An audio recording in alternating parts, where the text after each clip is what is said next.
I'm going to talk to you about Avida. This was a set of slides originally prepared by Dave Knuster, a postdoc in my lab. But he actually fell sick, and so I'm giving them, and I had a few slides of my own. All right, so the object here is to understand evolution, okay? And you can imagine a lot of people are doing experiments with evolution. Here, certainly, at MSU we have, the predominant experimental evolution, group in the world, and the most famous experimental evolution experiment going on. But before there was experimental evolution, a lot of biologists have questioned whether you can actually study evolution like you study any science. Literally, there were Nobel laureate biologists who said evolution is not a science because, in fact, we only have a single data point, life on Earth. And with a single data point, you can't do science. What these very smart people overlooked is that even though on Earth there is indeed only one form of life, you can make experiments which they weren't aware of, and B, you can use computers to make alternative forms of lives, and then in fact study alternatives to that single data point. And in a sense, without experiment, it's true, we would not really be able to study evolution and by natural selection, as a scientific endeavor, because you always need both theory. Of course, there is a theory, it's Darwin's theory, but without an experiment, you're just sitting there observing. Now, then again, people do study astrophysics, where we have a theory, sometimes good, sometimes bad, and we only have observations, but you can't really do experiments. Yet, most people will still tell you that astrophysics is in fact a science. But it is really much better if you can do experiments, okay? And so the whole impetus of studying artificial life, in particular digital evolution, as I'm going to talk about, is so that you can make dedicated experiments that can test scientific hypotheses about that theory that Darwin gave us. So, here is a quote from John Maynard Smith, who, by the way, is also one of the fathers of evolutionary game theory. But he had figured out that right now we have only a single evolving system. That's the point that these Drosophila geneticists at Caltech, now I've basically outed them as who they are that didn't believe evolution can be studied as a science. We've been able to only study a single system, and we can't wait for interstellar flight to provide us with a second, which is when you would have a second data point, an independent system. So if we want to discover generalizations about evolving systems, then we have to look at artificial ones. That's the whole point. Of course, you can ask yourself the question, well, it's easily said, but how do you make an artificial form of life? But if you want to study evolution, well, then you just have to make the simplest thing that can evolve according to the laws that Charles Darwin figured out. And what he figured out was that you only need three conditions for evolution to occur. Replication, which is what you get when you have inheritance. Variation, which is what you get when you have mutations. And differential fitness, which means I have to have at least two different fitnesses in order to see any changes. If everybody replicates at exactly the same rate, then I cannot have evolution. The moment I have all three, evolution can happen. This is, by the way, true. If you would, in a sense, create the simplest simulation of that in a computer and remove one of the three, you would see evolution doesn't work anymore. Anyway, I'm going to now talk to you about computer viruses. Why? Because you have the word virus in there and you have the word computer in there, so immediately you get the idea, what is that? Sort of a form of life that can live inside of the computer. And the answer is yes and no, and I'm going to tell you in a second why it's yes and no. There is a family of computer viruses called the stone virus. I'm pretty sure none of you guys will remember it, because in fact it infected these things. Okay, anybody have actually had one of those in your hands? Really? In a museum? You know? These are floppy disks, and this is actually one of those big ones, not these mini floppies that they had later. And they actually were used in order to carry data from one computer to another. And they were the ones who actually were infected by, there was no internet at the time, right? By these viruses, and they were infected really by physical contact from computer to computer. Okay? And when the people who developed these operating systems realized that they were viruses, they would start rewriting these operating systems in order to make sure that, you know, that these viruses could not infect. The hackers who wrote the virus realized that there was a change and then modified their code. Okay? And if you would then look at the infection rate, you know, you would see that it goes up and down and up and down and up and down, just like actually infections, you know, like flu virus, you know, that you would find in biological systems. And in fact, you could even do a phylogeny of the different types of viruses, and you see all these different versions.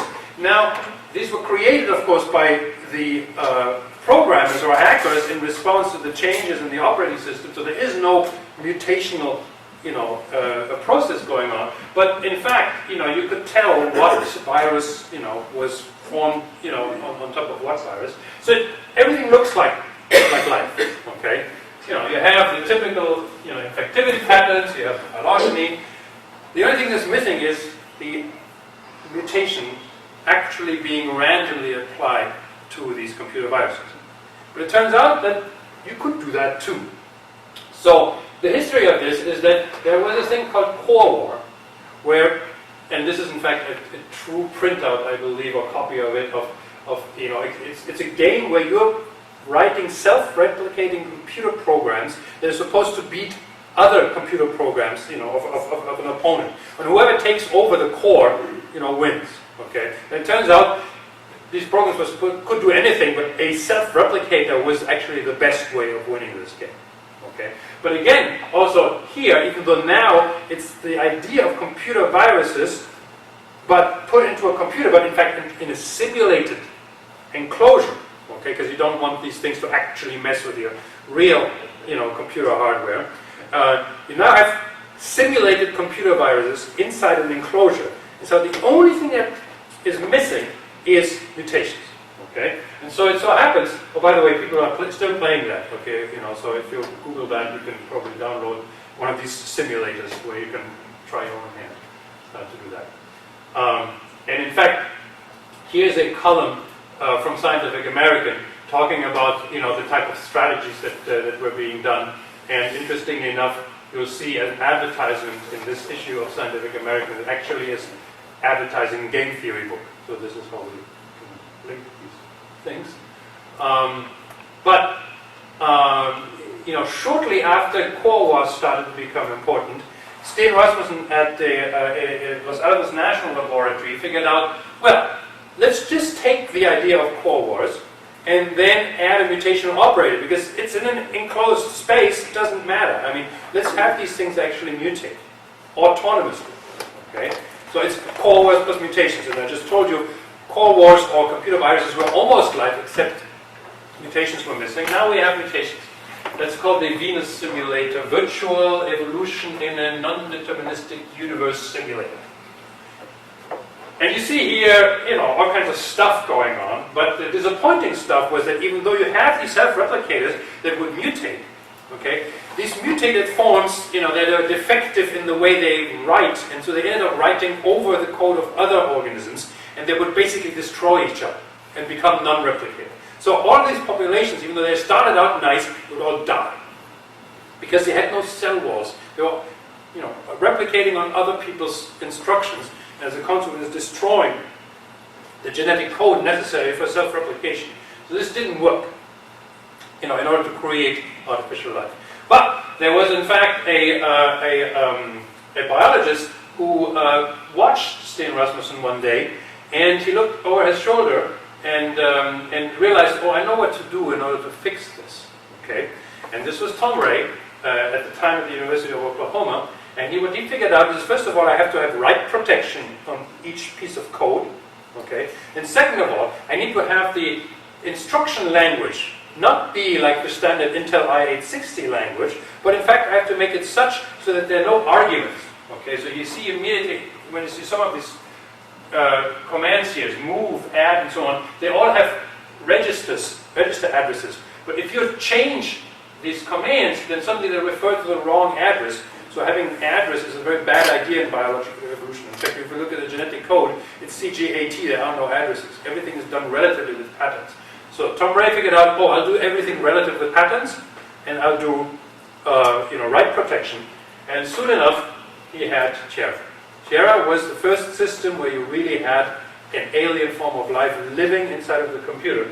And in this case, in fact, there was really no spatial stuff here. You just see the entire core memory. You see one organism of the blue type, and then lots and lots and lots of organisms of the red type, because they replicate, and the different colors are mutated types. Okay? And you would see evolution taking place immediately.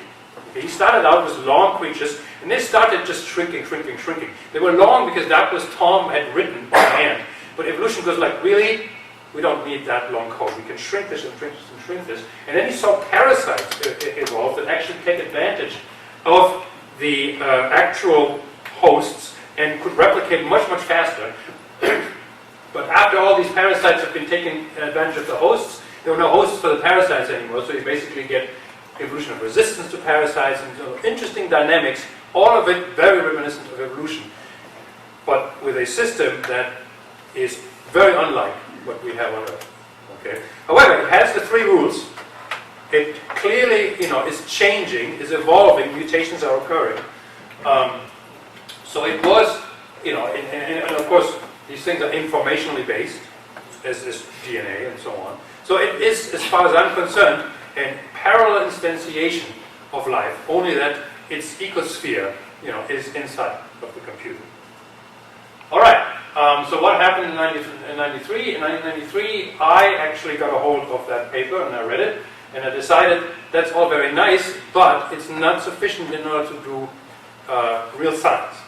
Okay? So I figured we're going to have to rewrite this, so that first of all we can have a spatial environment, and so that we can have mutations correctly implemented, so that we have resources and things that they need to do in order to actually live, because on the Tom Ray's Terra, the organism basically got energy for free. And I said, no, energy should be obtained by doing biochemical reactions. But since this is on the computer, we'll call them calculations. Okay? But since I, as a theoretical physicist, really didn't know how to program, I figured I will just get some undergraduates to do this for me.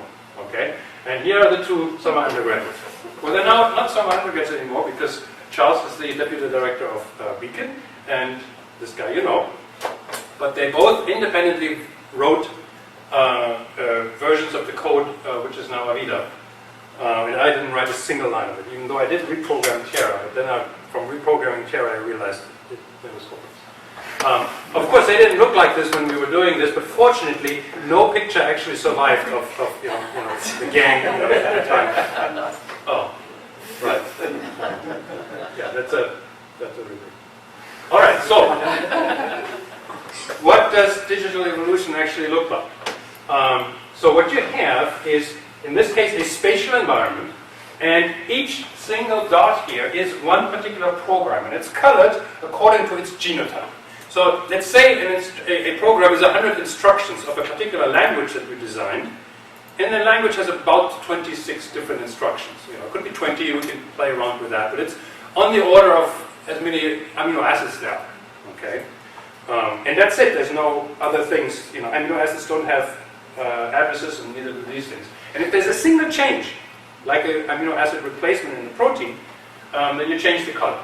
Okay? And you see, for example, there's these groups. And the reason why there's these groups is because they came from a single type who starts expanding, okay, over others. Because the blue type, which is the background here, isn't as fit as the other ones.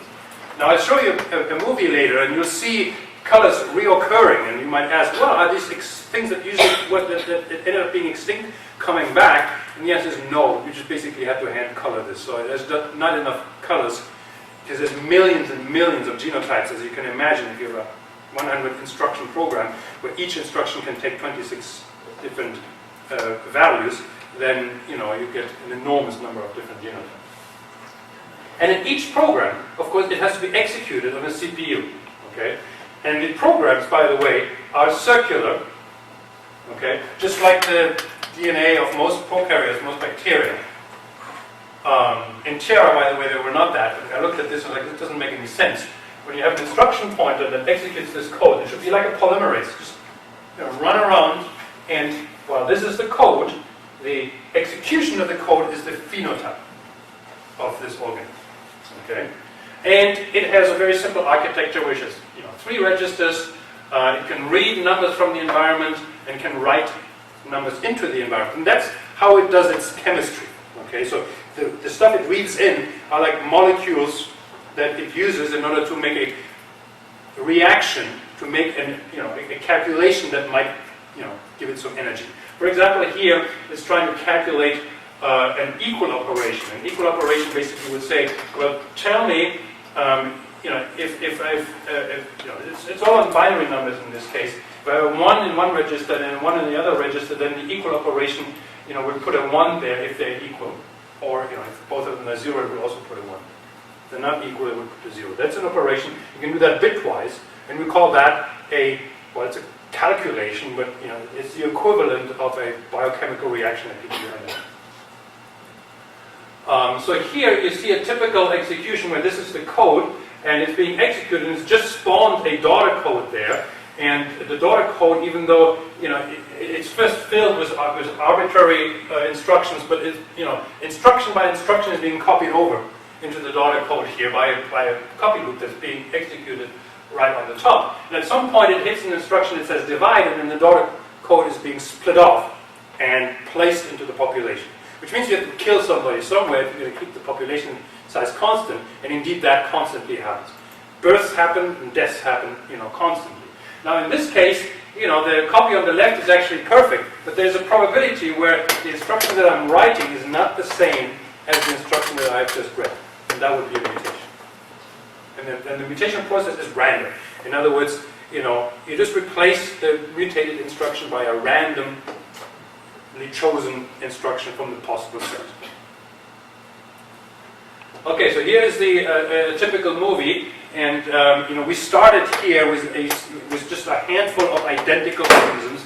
They'll be colored in blue, and you'll see immediately the emergence of all kinds of different types that replicate faster, because the ancestor was always written by Charles in this case, and you'll see new types coming on very quickly at the beginning, but after a while, this by the way sped up over 100 generations per second. Okay. But at some point you go like, well, the main inventions have all been done. And then you see sort of a period of stasis where you just have random drift between types. Something is colored blue here, but it's a different organism.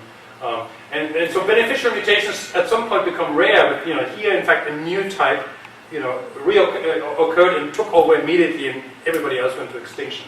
And then you see new types coming on. So this dynamics goes on and on and on. Yeah? You mentioned that mutation occurs only with the instructions that were already given at the beginning. So does this mean that there are no novel sets of instructions coming in? No. So there's only 26 instructions, okay? But I have a particular sequence, okay? And in that sequence, every instruction can be changed to any other, okay? So every time I have a change, that's a new type, a new phenotype possibly, or else it could be neutral. So these mutations, the effect can either be killing you, like for example, if you mutate the division command off, well then, the organ can't make an offspring anymore, and it's dead, literally dead, no offspring. Okay. But it could also just replicate at a smaller rate, for example, because it doesn't get enough energy. But, in the rare cases, you have a beneficial mutation that discovers, for example, a new pathway of doing a calculation, and then you get more energy, and as a consequence you replicate faster. So in Avida, in fact, because it's a spatial environment, we can do very many different things. You can, for example, say, look, I can have groups of organisms competing each other in particular, grid areas, and you could make it such that, everybody in one grid area is the same, and you could ask, well, can we evolve a sort of group behavior by having one group, compete against another group? Or you could have the groups actually be such that, in fact, within each group, you allow differences between the organisms. Okay, so you have heterogeneous groups. I mean informationally heterogeneous from their genetic code, a heterogeneous group competing against each other. But in this case, you see, of course, you have a CPU in each organism. And so here, in fact, I'm showing you a movie of an evolution experiment that Dave Knuster did, where I don't think we see it very well, but basically what you see here is the execution, of the code, and you see that they start out all executing the code, randomly. Okay, and the task here that we're evolving for is to see if they are able to actually synchronize their execution. They all carry the same genetic code, but because they were started in different positions, it is not that easy to actually synchronize this, just like fireflies are synchronizing their flashing. And so here, in fact, you see over time that they, start to all, become more and more synchronized. So you can, evolve fairly high level, life history type of traits within, these groups in a group approach. All right, so what is all this stuff good for? Well, I would like to say that Avidians, as we have created them, really represent the simplest form of life now on Earth. In fact, I thought for a long time it was the simplest until I realized, no, actually there is actually an even simpler form of life. Here I show you a plot of genome size of different organisms. Here are higher eukaryotes. Here's you, actually somewhere there, versus the mutation rate acting, on that particular organism. So the higher eukaryotes, are arguably the more complex ones. Here are lower eukaryotes, bacteria. Here are double-stranded DNA viruses. Here are single-stranded DNA viruses. Here are RNA viruses, and as you can see, as you go further up to the left, you get to simpler and simpler and simpler life forms. And you see here, in fact, perhaps the most simple form of life on Earth is viroids. Viroids are actually just strands of RNA that can infect plants, and sometimes they can only be like 200 base pairs long, and they can still actually infect tobacco plants and things like that. They're pretty much of a pest. And if you plot Avida on there, the circle means, by the way, this is sort of like the area that this stuff takes in. Okay, so higher eukaryotes can live within this circle. Viruses live kind of in this circle, and Avidians are, by that plot, just a tiny bit more complex than viruses. So that's great. They're not bad. But what we like to do is, of course, use this form of life to perform experiments. Now, you know that we can do evolution experiments, with biochemical life. Rich Lenski being famous for having done this for over 25 years now. But it has taken 25 years to get some of the major results. Okay, and for a graduate student, I've been told that is just too long to do. So what you want to do is you want to do experiments, but you want to be able to run them overnight and run 1,000 of them at the same time. Now, Rich Lenski runs 12, which was extremely ambitious, and there's still no other group that runs as many. Actually, there's now one that has a 96 well-plate evolution experiment set. But, when Rich started this, we didn't have 96 well-plates and robotic handlers and things like that. Well, we do have robotic handlers in Rich's lab, but they're called predators. But of course, 1,000 forward replicate running, overnight, or let's say even in a week, is a whole different ballgame. So we can study evolution as a process, because the process that acts on information inside of the computer is absolutely identical to the process that acts on the DNA or RNA in forms of life that we know.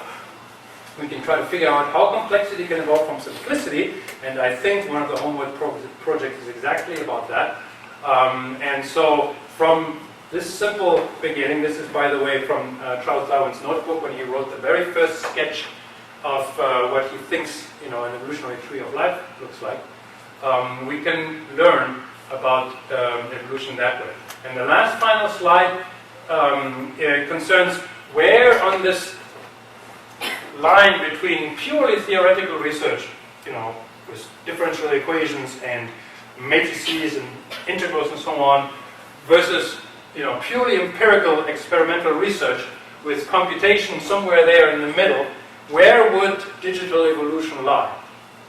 And perhaps it is a bit much to say that it lies directly here, because the experiments are still fairly crude and fairly simple compared to a real form of life. But to some extent, as far as I'm concerned, we kind of lie over there. We really seriously lie on the experimental side.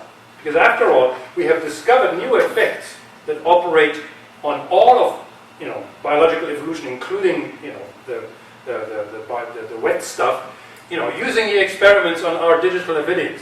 We saw stuff that we couldn't explain, then realized what was behind it, wrote a paper about it, and then people found it in bacteria, in viruses, and so on. So you can discover new stuff, using these kind of critters, simply because it's already complex enough, the environment in which they live, and the rules that you implemented are indeed the correct Darwinian rules. And if the only thing you would get out is what you put in, then it would really be just a simulation of something, but you can get novelty out of it. You can create new hypotheses by running these things. And normally, that is reserved for experimental studies. And that's pretty much the end of what I